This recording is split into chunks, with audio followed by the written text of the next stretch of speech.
Protective colloids, gold number, emulsion, इतना पढ़ेंगे आज। तो आज इस चैप्टर को हम कर देंगे खत्म। तो आओ शुरू कर दें फिर। ध्रुव स्नेही साल का स्कंदन। मेरे को कैलकुलेशन करना है किसका? लियोफिलिक साल का। साल बोलो, साल क्या है? कोलाइड बिलियन ही तो है। तो कैसे करेंगे? अगर तुम्हें ध्रुव स्नेही साल का स्कंदन करवाना है, अवक्षेपण कराना है या प्रेसिपिटेशन कराना है, तो क्या करोगे? होता क्या है, अगर ये ध्रुव स्नेही कोलाइड है, कैसा कोलाइड है? ध्रुव स्नेही।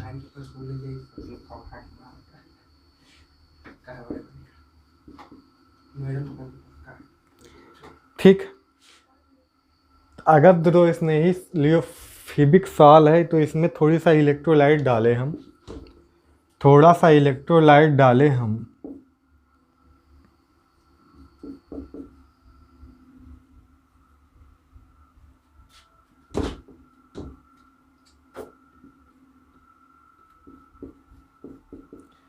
थोड़ी सी विद्युत अपघट डाल के मिलाने पर इसमें कोई फर्क नहीं पड़ता। क्यों नहीं पड़ता? क्योंकि लविंग पार्टिकल्स होता है, किसके? प्रक्षेपण माध्यम से। ध्रुव के लिए क्या होता है? स्नेही होता है। ध्रुव के लिए क्या होता है? रागी होता है। तो जिस भी डिस्पर्जन फेस में मिला होता है, जिस भी प्रक्षेपण माध्यम में होता है, वो इसकी चारों तरफ क्या बना लेती है? एक लेयर बना लेती है। कैसी लेयर? Protective layer. बात को समझना। जिस भी प्रक्षेपण माध्यम में ये होगा, ये कोलाइडिकरण,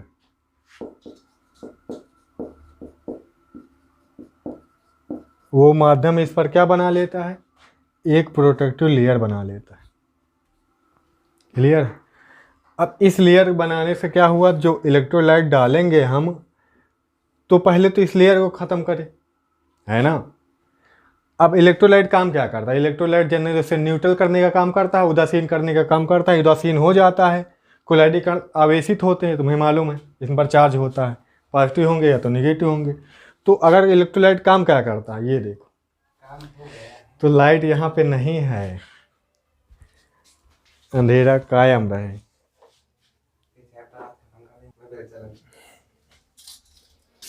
लाइट आए या ना आए मुझे नहीं मालूम, है ना। फ्लैश लाइट जला ली मैंने, उसी से वीडियो शूट हो रहा है। तो चलो शुरू करते हैं, समझ आ रहा है। पिछली बार भी हम ऐसा काम किए थे बहुत बार, कईयों वीडियो में, क्योंकि लाइट तो आती जाती रहती, कब आए कब जाए, कब घंटों वेट करना पड़ जाए, आए ही नहीं, तो कुछ भरोसा नहीं है। तब तक तो हमारे ये चैप्टर फिनिश हो जाएगा। तो आँख थोड़ी अजीब से दिखेगी, उस पर आपको फोकस नहीं करना है। मैं आँख ज़्यादातर उधर कैमरे की तरफ देखूंगा ही नहीं। थ्योरी समझना है तुम्हें, कॉन्सेप्ट समझना है, ठीक है, चैप्टर एंड करना है। क्लियर? चलो स्टार्ट कर दे। तो अभी हम क्या बता रहे हैं? इलेक्ट्रोलाइट जो आता है, इसके आवेश को तो ख़त्म कर ले जाता है, ऐसा नहीं कि इसके आवेश को ख़त्म नहीं कर पाता है, इसका आवेश ख़त्म हो जाता है। लेकिन जो यहाँ पर जो लेयर बनी है, वो प्रक्षेपण माध्यम की बनी है। लेयर जो बनी है यहाँ पर प्रक्षेपण माध्यम की बनी है, तो उसकी वजह से होता क्या है, ये अवक्षेपित होता नहीं है। भाई उसी का बिरादरी का है ना। बाहर से लेयर बनने का मतलब क्या है? प्रक्षेपण माध्यम की ही बिरादरी का हो गया, उसी के घर पर फैमिली का हो गया, कुल मिला के उसी के जैसा हो गया। तो क्या है, ये नीचे बैठता नहीं है, प्रेसिपिटेट होता नहीं है, तो फिर प्रक्षेपण इनमें आसानी से होता नहीं। ऐसा नहीं है कि इलेक्ट्रोलाइट से होगा नहीं, मतलब थोड़ी सी मात्रा मिलाने पर नहीं होता है। ऐसा नहीं कि मिलाते जाओ कई काफ़ी सारा मिलाओगे तो होगा नहीं, होता है, पर थोड़ी सी मात्रा मिलाने पर ये अवक्षेपित नहीं होते। जो ध्रुव विरोधी होते हैं वो थोड़ी सी ही मात्रा में अवक्षेपित हो जाते हैं। क्लियर? ये थोड़ी सी मात्रा में अवक्षेपित नहीं होते ध्रुव स्नेही वाले। कहने की बात इतनी है। तो अगर इन्हें हमें क्या करना हो, स्कंदित करना हो, तो किसके द्वारा हम कर सकते हैं? अल्कोहल द्वारा, अल्कोहल या एसीटोन मिलाकर। एल्कोहल या फिर एसीटोन मिलाकर। क्या मिलाकर प्यारे, लाइट आ गई है, क्या मिलाकर, एसीटोन मिलाकर। क्लियर।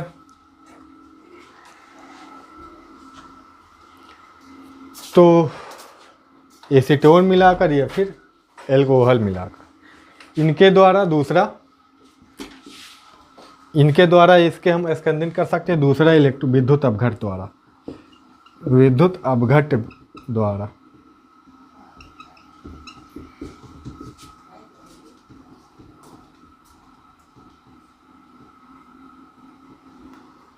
विद्युत अपघट द्वारा भी स्कंदित कर सकते हैं। क्लियर। दो ही तरीके हैं इसको स्कंदित करने के। ठीक है, ठीक है। तो इसका ज़्यादातर जो प्रेसिपिटेशन है या मोस्टली एल्कोहल द्वारा आसान होता है, एल्कोहल द्वारा करना। अब हम बात करेंगे प्रोटेक्शन की और प्रोटेक्टिव कोलाइड की। रक्षण तथा रक्षी कोलाइड।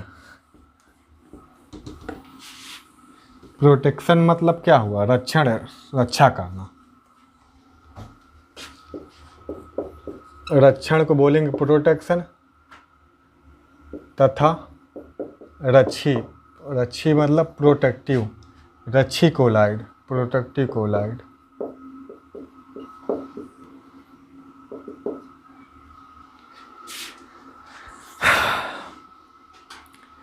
अभी बात किए थे हम किसकी, द्रव स्नेही वाले की, लियोफिबिक वाले की। अब लियोफोबिक वाले की बात करेंगे।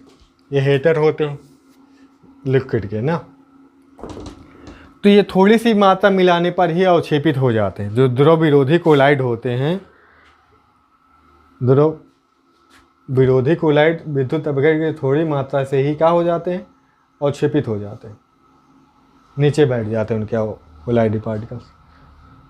तो कुछ ऐसा कर दें हम कि नीचे न बैठे। अभी हम देखें द्रव इस विद्युत अपघट मिलाने पर जो द्रव स्नेही होते थे वो नीचे नहीं बैठते थे, थोड़ी मात्रा में कोई फर्क नहीं पड़ता था उसमें। तो उनका हम यूज प्रोटेक्शन के तौर पे कर सकते हैं, है ना। अब हमें मालूम है तो बुलेट प्रूफ जैकेट को गोली नहीं भेद पाती है, तो बाहर चाहे अपनी बॉडी पर उसको पहन लें तो भी नहीं भेद पाएगी। वही काम यहाँ पे किया जाता है। जो लियोफोबिक कोलाइड होते हैं, द्रव विरोधी वाले, उनमें मिला दी जाते हैं कौन, थोड़ी मात्रा किसकी मिला दी जाती है, द्रव स्नेही की, द्रव स्नेही कोलाइड की, लियोफिबिक वाले की। तो अब ये प्रोटेक्टिव कोलाइड के रूप में यूज होगा, काम करेगा। ये किस रूप में काम करेगा, यहाँ पर प्रोटेक्टिव कोलाइड के रूप में। ऐसा करने पर देखा जाता है जैसे द्रव विरोधी हमने कोलाइडी विलयन लिया, ठीक है, उसमें थोड़ी सी मात्रा क्या डाली, द्रव स्नेही कोलाइड के, द्रव स्नेही कोलाइड की थोड़ी मात्रा मिलाने पर जो द्रव विरोधी कोलाइड के पार्टिकल्स होते हैं प्यारे, ये पार्टिकल्स द्रव किसका है, द्रव विरोधी कोलाइड का है, लियोफोबिक वाले का है। तो इसमें लियोफिबिक वाले कोलाइड के जो होते हैं, इसके चारों तरफ क्या हो जाते हैं, एक प्रोटेक्टिव लेयर बना लेते हैं, एक प्रोटेक्टिव लेयर बना लेते हैं इसके चारों तरफ। तो जब विद्युत अपघट्य आता है तो किस पर काम करेगा, इसी पर काम करेगा, उसी पर हमला पड़ेगा। उसके उसी तरह जैसे बुलेट प्रूफ जैकेट पर गोली किस पर आके लगेगी, जैकेट पर, तो हमारी बॉडी क्या होगी, सेफ रहेगी। वही काम यहाँ पे। तो जो भी हमारा जो कई सारे होते हैं द्रव स्नेही कोलाइड, जो इस द्रव स्नेही कोलाइड इस्तेमाल किया जाएगा, यूज किया जाएगा यहाँ पे, वही क्या कहलाएगा, हमारा रक्षी कोलाइड या फिर प्रोटेक्टिव कोलाइड कहलाएगा। वो क्या कहलाएगा, रक्षी कोलाइड कहलाएगा। क्लियर है। और यह प्रक्रिया या प्रोसेस क्या कहलाएगी, रक्षण, प्रोटेक्शन कहलाएगी। यह प्रोसेस क्या कहलाएगी, रक्षण कहलाएगी। क्लियर है।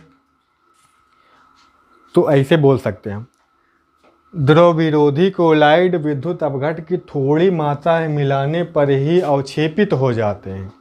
यदि हम इनमें द्रव स्नेही कोलाइड की थोड़ी मात्रा क्या करवा दें,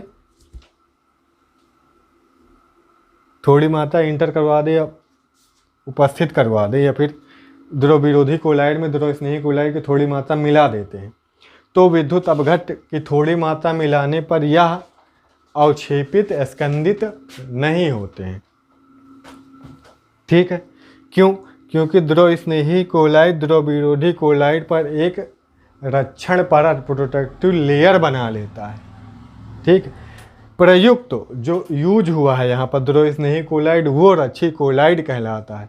प्रयुक्त द्रव स्नेही कोलाइड रक्षी कोलाइड कहलाता है। यह प्रक्रिया रक्षण कहलाती है। लिखने को तो ऐसे लिख डालेंगे हम पूरा, ठीक है, पूरा लाइन, तो नंबर हमें बोर्ड एग्जाम में मिल जाएगा। लिखना ऐसे ही है, ठीक है, पूरी बात क्लियर है। अब ये चीज़ समझ गए हो तो तुमको गोल्ड नंबर समझ में आ जाएगा।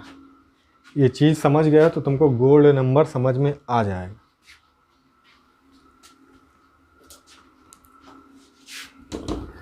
तो बात कर लेते गोल्ड नंबर की।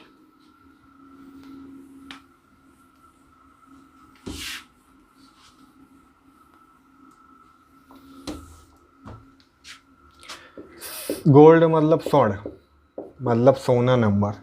सोना नंबर का हम अच्छा लगता है इसीलिए क्या बोलते हैं, वैसे संस्कृत में ज़्यादा इस्तेमाल किया है स्वर्ण। स्वर्ण कैसा शब्द है, तत्सम तद्भव, तत्सम शब्द होगा ना। सोना जैसे बोल देते थे ऐसे जनरली भाषा, तो वो तद्भव होगा ना। स्वर्ण संख्या,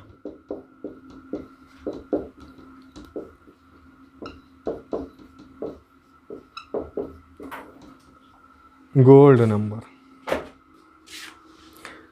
गोल्ड नंबर नाम क्यों रखे पता नहीं, मतलब एक गोल्ड नंबर क्यों बोले, क्योंकि गोल्ड जैसा हमारे पास वो नंबर क्या है, कीमती है, इसीलिए बोल दिए। जो नंबर यहाँ पे होगा वो गोल्ड जैसा क्या है हमारे लिए, कीमती, इसलिए इसे बोल दिए हम गोल्ड नंबर, और कोई रीजन नहीं। ठीक, तो अभी हम बोले जो द्रव विरोधी कोलाइड होते, जैसे सोना है, गोल्ड का साल है हमारे पास। जो सोनार होते हैं ना, आभूषण का काम करते हैं, वो गोल्ड साल रखते हैं, सोने का पानी जिसे बोलते हो। एयू का साल रखते हैं। एयू का साल हमें मालूम है क्या होता है, लियोफोबिक होता है, द्रव विरोधी होता है। एक ऐसा होता है प्यारे, द्रव विरोधी होता है। अब ऐसा तो है नहीं उनके यहाँ डेली हो सकता है डेली यूज ना होता हो, काफ़ी टाइम तक चलाना हो उनको, काफ़ी सारा थोड़ा सा लाएंगे तो यूज हो जाएगा जल्दी से, तो हो सकता है 3, 4, 5 महीने के इकट्ठे लाते हों, तो क्या होगा प्यारे, फिर तो गड़बड़ बात, वो उतना स्टेबल हो ही नहीं पाएगा, क्योंकि धीरे धीरे क्या होता है, ये आसानी से अवक्षेपित हो जाता है, आसानी से प्रेसिपिटेट हो जाता है। तो इस चीज़ को रोकना पड़ेगा। इस चीज़ को क्या करेगा, ऐसा कुछ मिला दे इसमें, जो गोल्ड का साल लाए हैं इसमें कुछ ऐसा मिला दे कि ये अवक्षेपित ना हो, ये अवक्षेपित ना हो, है ना, सालों साल चल जाए, सालों साल चल जाए उनके पास। तो बेस बात अभी हमने क्या पढ़ा, द्रव विरोधी क्या होती है, आसानी से अवक्षेपित हो जाते हैं, जिनमें क्या मिला देते हैं, द्रव इसमें ही मिला देते हैं, है ना, लियोफिबिक वाला कोलाइड मिला देंगे। अब कितना मिलाएंगे, कितने में कितना मिलाएंगे, मतलब ये कितना होना चाहिए, उसमें कितनी मात्रा द्रव स्नेही की मिलानी पड़ेगी, तो ये काम हो जाए हमारा कि ये प्रेसिपिटेट होने से इसमें ये विद्युत अपघट्ट से इसकी रक्षा हो जाए। बस यही समझना है कि हम कितनी क्वांटिटी में ये लें, कितनी मात्रा में हम क्या लें, द्रव विरोधी कोलाइड लें, और कितनी मात्रा में हम द्रव स्नेही कोलाइड लें, कितनी मात्रा में हम द्रव स्नेही कोलाइड, इसकी मात्रा क्या रखें, एकदम आसान भाषा में। ये कितनी मात्रा में लें, उस मात्रा में इसकी कितनी मात्रा मिलाएं।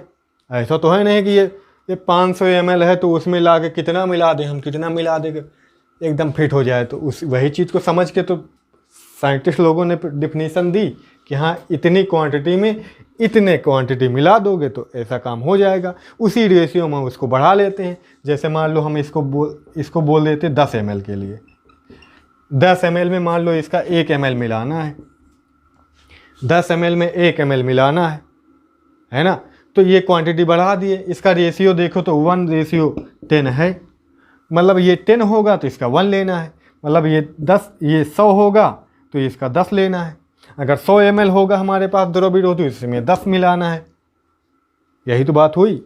अगर ये 1000 होगा तो ये 100 होगा। अगर ये 1000 लेंगे तो इसको क्या लेंगे, 100 लेंगे। मतलब ये 1000 ml होगा तो ये कितना होगा द्रव स्नेही, 100 ml होगा, है ना। तो ऐसे बन जाएगा। तो बस जो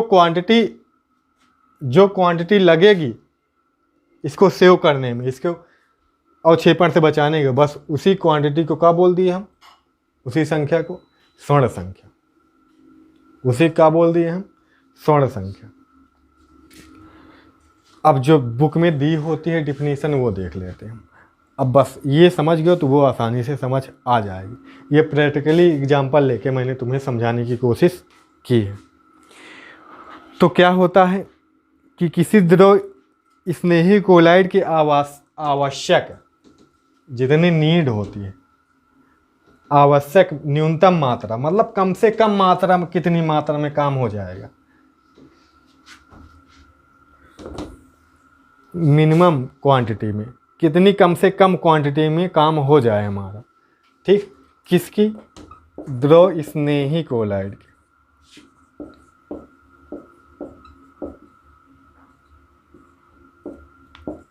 की न्यूनतम या मिनिमम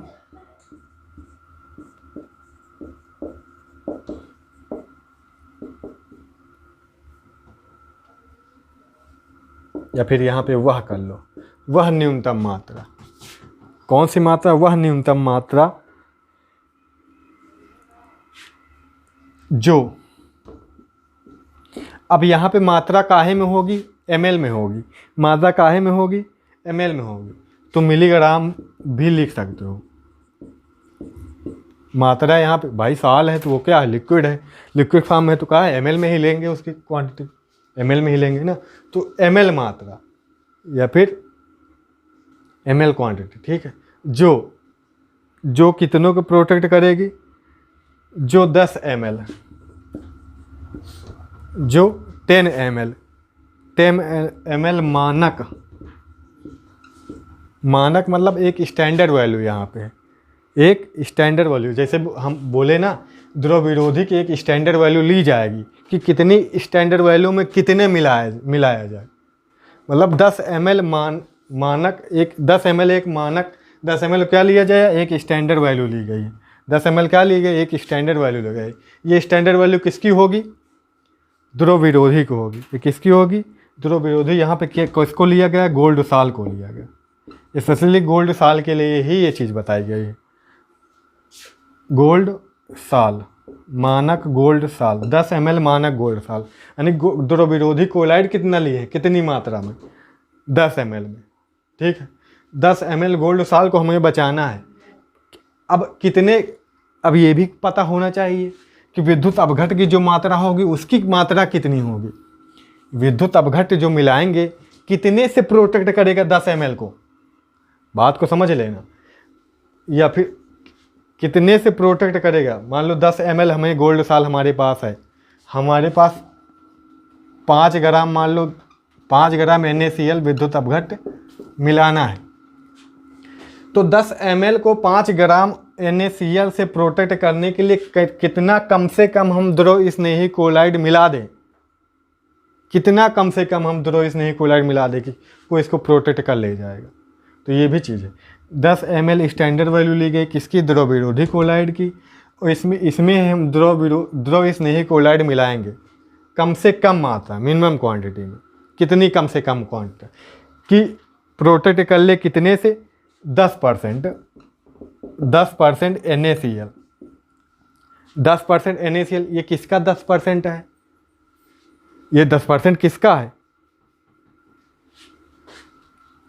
10% NaCl। ये 10% किसका होगा कि 1 ml द्वारा, 10% NaCl के 1 ml द्वारा, 1 ml द्वारा। जैसे कि हम 10 ml का 1% लेंगे तो कितना ml बनेगा, 1 ml। बात को समझे ना यहाँ, 10 ml अगर हम गोल्ड साल का 10 अगर 10 ml का 10% लेंगे तो कितना बनेगा 1 ml। तो 1 ml द्वारा क्या कर ले, होने से रोक सके, स्कंदन होने से क्या करे, रोक सके। 10% NaCl के 1 ml द्वारा स्कंदन होने से रोक सके।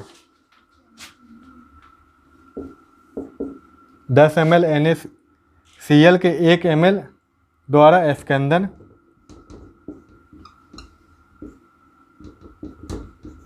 रोक सके। ठीक, वही क्या कहलाएगा हमारा गोल्ड नंबर।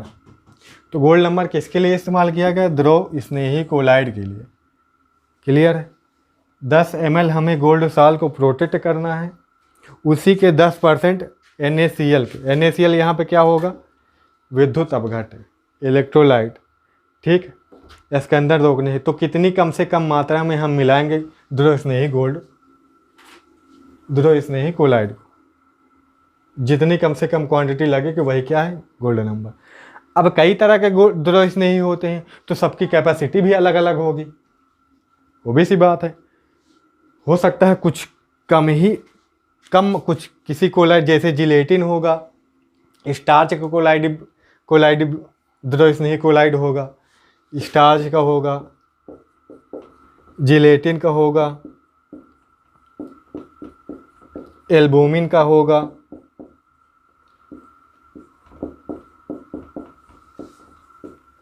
और भी बहुत सारे होते हैं। ये सारे क्या होंगे, द्रव स्नेही कोलाइड होंगे, द्रव स्नेही कोलाइड होंगे। तो इनकी कितनी मात्रा लगेगी प्रोटेक्ट करने के, ये भी डाटा है एक्सपेरिमेंटल। ये डाटा हमारे पास एक्सपेरिमेंटल है, तो इनकी कितनी मात्रा यूज होगी। तो सबकी अलग अलग होती है, सबकी अलग अलग होती है, क्योंकि सबकी क्षमता अलग अलग है प्रोटेक्ट करने की, तो सबकी मात्रा क्या होती है, अलग अलग। ये डाटा कभी कभी पूछ लेता है, ये भी पूछ लेता है सबसे अच्छा द्रव स्नेही कोलाइड कौन सा होता है, या प्रोटेक्टिव कोलाइड कौन सा होता है, सबसे अच्छा प्रोटेक्टिव कोलाइड कौन सा होता है, ये भी पूछता है।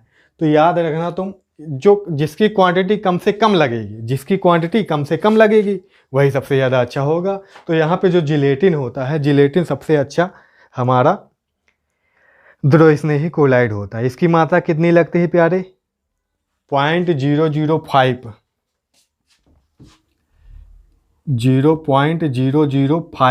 से 0.01, इतनी मात्रा में ही इसका काम हो जाता है। कितनों को बचाना है, 10 ml गोल्ड साल को बचाने के लिए। किससे, इसके 10% NaCl से बचाने के लिए कितने जिलेटिन लगेगी, इतनी लगेगी। कितनी लगेगी, इतना लगेगा। तो ये जिलेटिन गोल्ड नंबर क्या हुआ, ये हुआ। और सबसे कम गोल्ड नंबर इसी का होता है, सबसे कम गोल्ड नंबर इसी का होता है। क्लियर है। तो सबसे अच्छा कौन हुआ, जिलेटिन हुआ। जैसे आगे स्टार्च की बात करें तो स्टार्च कितना होता है, 25 से 50 होता है, 25 से 50 होता है, 25 से 50 होता है। एल्बुमिन की बात करें तो इसका 25 से 50, इसका बात करें 0.8 से लगभग इतना होता है, 0.8 से 0.1 के आसपास। हीमोग्लोबिन भी होता है, जैसे हीमोग्लोबिन की मात्रा वो भी उतना अच्छा नहीं है। हीमोग्लोबिन की HB की बात करें तो हम 0.01, ये इतना चाहिए।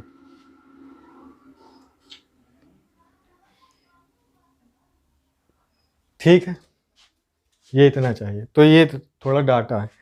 तो हमारा गोल्ड नंबर वाला टॉपिक हो गया ख़त्म। अब आगे आता है इमल्सन। पायस बोलते, क्या बोलते हैं, पायस।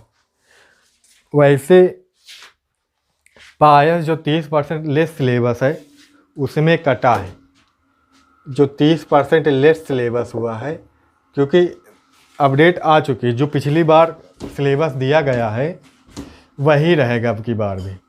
जो पिछली बार कट के सिलेबस दिया गया है वही इस बार भी बोर्ड एग्जाम में वही लागू होगा। पर हमें पढ़ाना सब है, हम सब पढ़ाएंगे। ठीक है। तो पिछली बार जो चीज़ें हटाई गई हैं वो इस बार भी हटी हुई मानी जाएंगी, ठीक है, उसी के आधार पर पेपर बनेगा। तो ये 30% में कटा है ये टॉपिक, ठीक है। तो पायस 30% में लेस है, तो पायस है नहीं, तो अगर इसको लेस मानेंगे तो चैप्टर हो गया हमारा ख़त्म।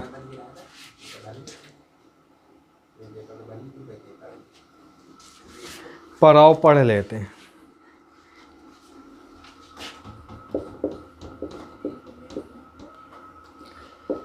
पायस इमल्सन बोलते हैं। अच्छा, इमल्सन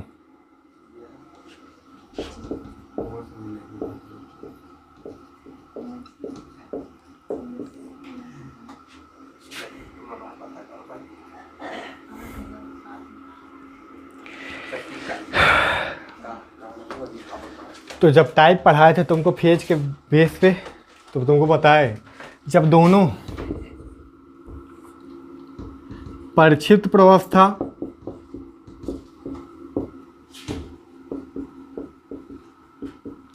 और प्रक्षेपण माध्यम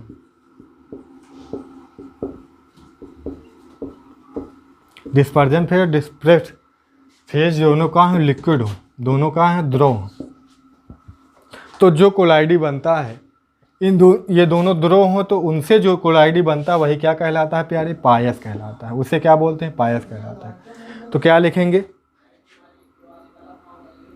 जब प्रक्षेपण माध्यम और प्रक्षिप्त अवस्था दोनों ही क्या हो? लिक्विड हो, द्रव हो।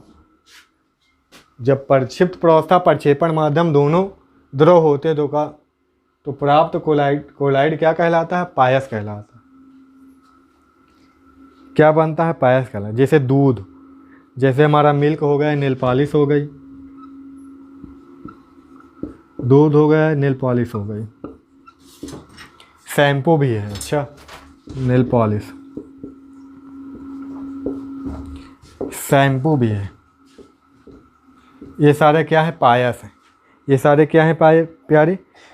पायस है। मछली का तेल भी पायस है। ये सब क्या है? पायस है।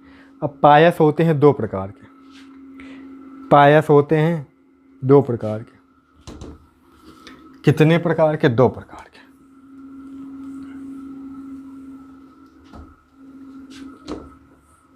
Oil in water, water in oil, OW type, WO type. Clear है? इसे बोल देते हैं ऑयल इन वाटर, इसे बोल देते हैं water in oil. Clear? Water in oil. तेल का जल में प्रक्षेपण, तेल का जल में प्रक्षेपण, हिंदी में लिखोगे तो तेल का जल में प्रक्षेपण। और उधर क्या होगा? उधर क्या होगा? जल का तेल में प्रक्षेपण, जल का तेल में प्रक्षेपण, मतलब तेल में घुला है जल, तो ये क्या है? तेल घुला है पानी में, जल में। तो क्या होता है? इस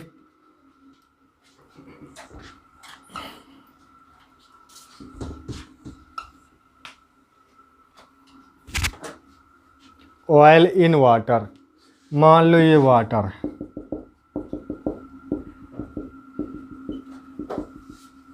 ये क्या है प्यारे? वाटर है। तो इसमें ऑयल भी होगा। क्या होगा? ऑयल होगा। ऑयल होगा तो भाई कहाँ जाएगा? ऊपर ही रहेगा। ये मान लो ऑयल के पार्टिकल्स, ये किसके हैं? ऑयल के।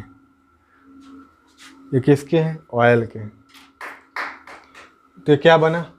OW टाइप का बना, OW टाइप का बना। अगर ऑयल ज़्यादा हो, सारा ऑयल ही है, सारा क्या है प्यारे? ऑयल ही है।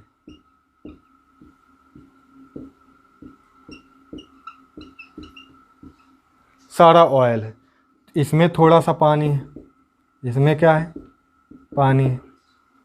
तो क्या बना? WO टाइप बना। ठीक, तो लिख लेना ये किसके हैं, ये ऑयल है और ये क्या है, ये वाटर है। ठीक, ये क्या है, ऑयल है, ये क्या है, ये वाटर है। कहने का मतलब है यहाँ पे जो वाटर है वो क्या है, ज़्यादा है, वाटर क्या है ज़्यादा, ऑयल क्या है कम। यहाँ पे जो पानी है वो कम है, ऑयल क्या है ज़्यादा है। क्लियर है। तो कहने का मतलब ये है प्यारे, जो ज़्यादा होगा वो क्या होगा, प्रक्षेपण माध्यम होगा, डिस्पर्जन फेज होगा। जो ज़्यादा होगा वो क्या होगा, प्रक्षेपण माध्यम। जो कम होगा प्रक्षिप्त प्रावस्था होगी, जो कम होगा प्रक्षिप्त अवस्था होगा। तो जब प्रक्षिप्त प्रावस्था में क्या हो, ऑयल हो, तेल हो, और प्रक्षेपण माध्यम में क्या हो, पानी हो, तो क्या कहलाएगा, ऑयल इन वाटर। वो किस प्रकार का कोलाइड बनेगा, पायस बनेगा, OW टाइप का। यदि क्या हो, जल प्रक्षिप्त प्रावस्था तथा तेल प्रक्षेपण माध्यम की तरह हो, या फिर तेल में जल घुला हो, तेल में जल घुला हो। कहने का मतलब ये है, ऑयल क्या होगा, प्रक्षेपण माध्यम, पानी क्या होगा, प्रक्षिप्त प्रावस्था के रूप में हो, तो किस टाइप का बनेगा, WO टाइप का बनेगा। किस टाइप का बनेगा, WO टाइप का बनेगा। ठीक है। जो यहाँ पे दूध होता है इसका एग्जाम्पल मिल्क है। अच्छा, मिल्क इसका अच्छा एग्जाम्पल है, दूध। दूध इसी श्रेणी में आता है। वाटर ज़्यादा होता है, वहाँ पे ऑयल जो फैट होती है वो कम होता है। फैट जो होती है दूध में वो कम होती है, छिपी होती है उसमें, और सारा बाकी सब जितना दिखता है वो सब पानी मानेंगे यहाँ। क्लियर है। और भी जैसे वैनिश क्रीम है, वैनिश क्रीम ये भी इसका एक एग्जाम्पल हो जाएगा। ठीक, चेहरे पर लगाने वाली कोल्ड क्रीम या फिर मक्खन, बटर जो होता है, मक्खन या कोल्ड क्रीम, इनमें क्या होता है, ऑयल ज़्यादा होता है। मक्खन वगैरह में जैसे फैट ही ज़्यादा है, पानी तो थोड़ा सा है। जैसे मक्खन जो होता है हमारे पास, बटर, उसमें ज़्यादातर क्या होता है, ऑयल होता है, फैट होता है, और पानी तो उसमें थोड़ा सा ही होता है। जब जलाते हैं तो ज़्यादातर उसमें घी ही तो निकलता है, प्योर, ऑयल फैट, पानी तो थोड़ा सा ही होता है, उड़ जाता है। तो ये चीज़, ये सारे इसके एग्जाम्पल। क्लियर है, क्लियर है। अब ये चीज़ याद रखना तुम कि ये दोनों होते हैं, ये आपस में घुलते नहीं हैं। ऑयल और वाटर आपस में मिक्स नहीं होते हैं। तो ऑब्वियस बात, मिक्स करने के लिए तीसरा कोई ना कोई चीज़ होनी चाहिए। जो चीज़ घुलती नहीं है, जैसे मियाँ बीवी में बच्ची बनती नहीं, तो धीरे मान लो 2 से 3 साल चलाएं आराम से, लेकिन बाद में बच्चे हो जाते, धोखा हो जाते, बच्चे बन जाते, उनके बीच एक कनेक्टिव लिंक, तो बच्चे उन दोनों को जोड़ने का काम करते हैं, साथ बनाए रखने का। वही काम यहाँ, आपस में तालमेल नहीं बनती इनकी, तो कोई ना कोई तीसरा होना चाहिए। क्लियर है। क्योंकि जल और वाटर एक दूसरे के विरोधी हैं, दोनों एक दूसरे का हेटर्स हैं। तेल में अगर तेल में पानी मिलाओ या पानी में तेल मिलाओगे तो तेल ऊपर ही ऊपर नज़र आएगा तुमको, उसमें घुलेगा नहीं, उसमें डिजॉल्व होगा नहीं। क्लियर है। तो पायस बनाने में एक तीसरा कारक, तीसरा फैक्टर मिलाया जाता है, जिसे क्या बोलते हैं, इमल्सीफायर बोलते हैं। इमल्सीफायर या क्या बोलते हैं, पायसी कारक बोलते हैं। ये पायसी कारक क्या होता समझ लेना ना, पायसी कारक बोलते हैं, इमल्सीफायर बोलते हैं इंग्लिश। पायसी कारक क्या होता है, वह कारक जो तेल और वसा को का आपस में घुलने में मदद करता है, इन दोनों को आपस में घुलने में हेल्पफुल होता है, वही क्या है, इमल्सीफायर है, पायसी कारक। क्लियर। ये चीज़ इमल्सीफायर या पायसी कारक, अभिकर्मक एजेंट, कुछ भी बोल सकते हो तो। अब पायस के गुण क्या होते हैं, पायस के गुण, पायस के गुण सुन लो, हम बोले दे रहे हैं। नंबर 1, गर्म करने या ठंडा करने पर पायस अपने अवयव में टूट जाता है। गर्म कर दो या ठंडा कर दो, जो इनके कॉन्स्टिट्यूएंट पार्टिकल हैं उन दोनों में क्या हो जाएगा, अलग हो जाएगा। अपने अवयवी कणों में, अपने अवयवों में ये क्या होता है, टूट जाता है। मतलब तेल और वाटर मिक्स थे, वो दोनों अलग हो जाएंगे गर्म या ठंडा करने में। जैसे मक्खन था, मक्खन को जब होगा, अगर तुम्हारे गांव में भैंस वगैरह होगी तुम्हारे घर में, तो मक्खन निकलता होगा, तो मम्मी जी उसको चढ़ाती हैं, है ना। जब बर्न करते हैं, जलाते हैं, तो क्या होता है, पानी उड़ जाता है, नीचे घी घी बजता है, तो दोनों का हो गए गर्म करने पर अलग हो गए, दोनों का हो गए अलग हो गए।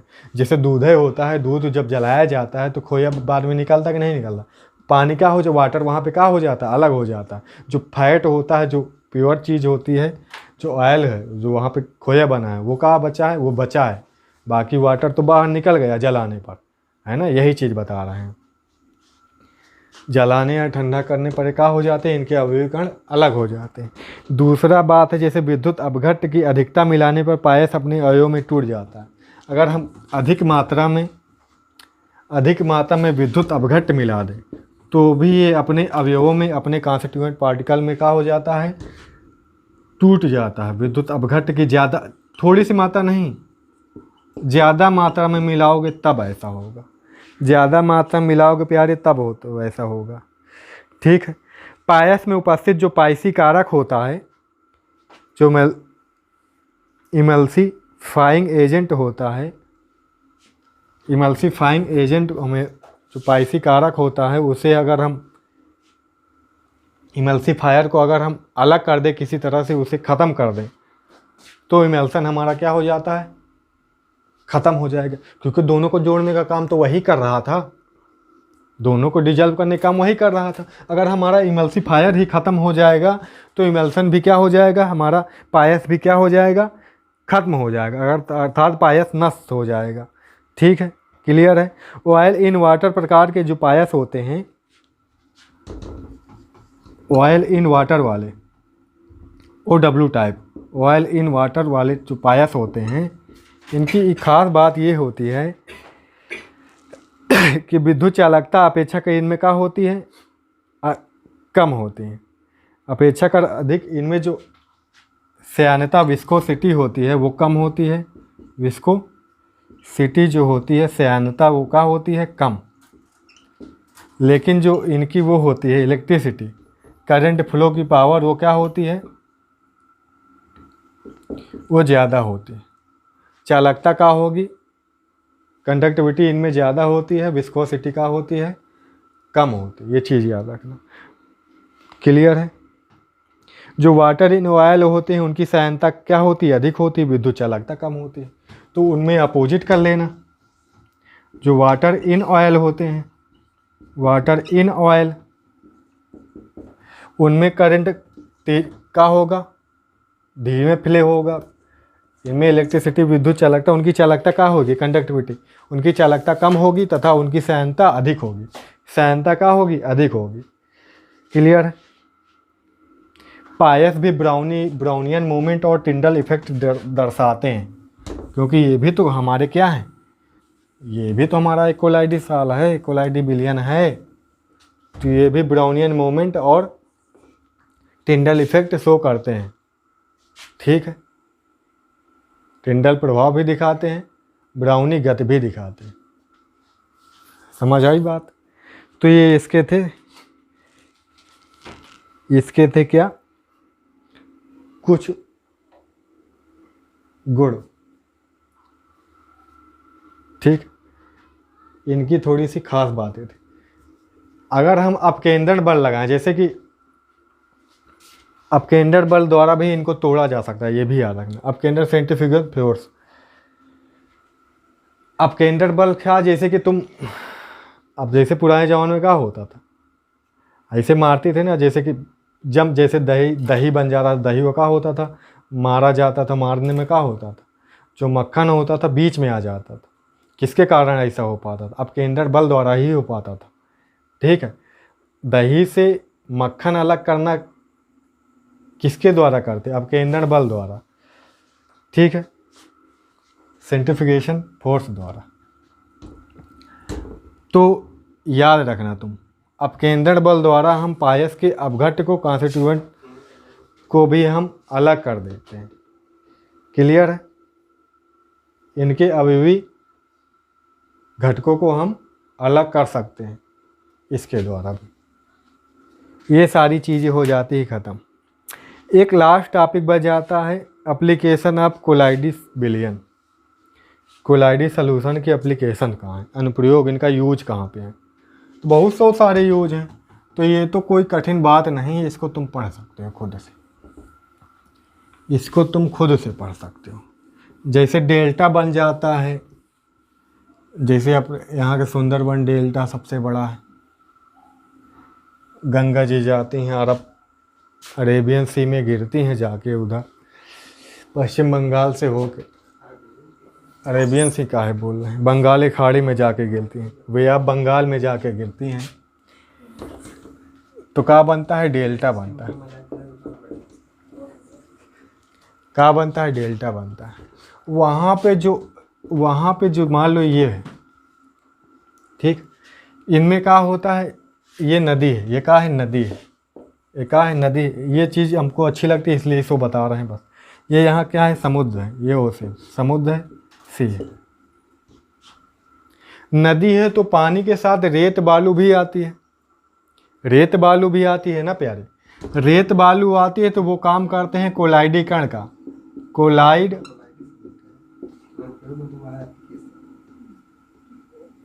कण का काम करते हैं। बात समझ में आई।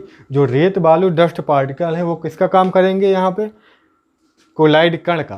कोलाइड कण का होते हैं चार्ज, इलेक्ट्रिक चार्ज होता है इनमें, मतलब आवेशित होंगे, पॉजिटिव या फिर नेगेटिव होंगे प्यारे, क्लियर है।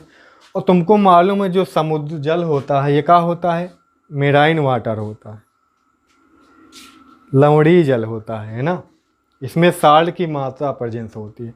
जो साल्ट होता है वो क्या है, यहाँ पे जो हैलोजन होते हैं ज़्यादातर सांस मिलते हैं, समुद्रों से ही मिलते हैं ना।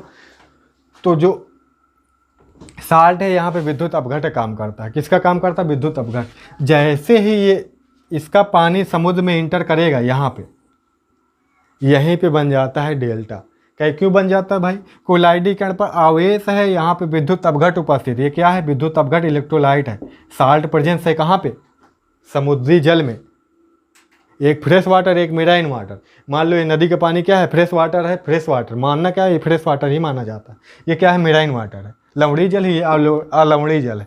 अलवणीय जल के में क्या है, कोलाइडी कण का है, आवेशित है। कोलाइडी कणों का आवेश खत्म कौन करता है, विद्युत अपघट्य खत्म करता है। तो विद्युत अपघट्य तो यहाँ पे मिल गया, तो आया यहाँ पे विद्युत अपघट्य मिला। विद्युत अपघट्य मिला तो क्या हुआ, इनका आवेश क्या हुआ, खत्म हो गया, ये न्यूट्रल हो गए। जैसे ही आवेश खत्म हो गया, इनका प्रेसिपिटेशन हो जाता है, अवक्षेपण हो जाता है। अवक्षेपण हो जाता है तो यहीं पे तुरंत बैठ जाते हैं जहाँ पे मिलते हैं।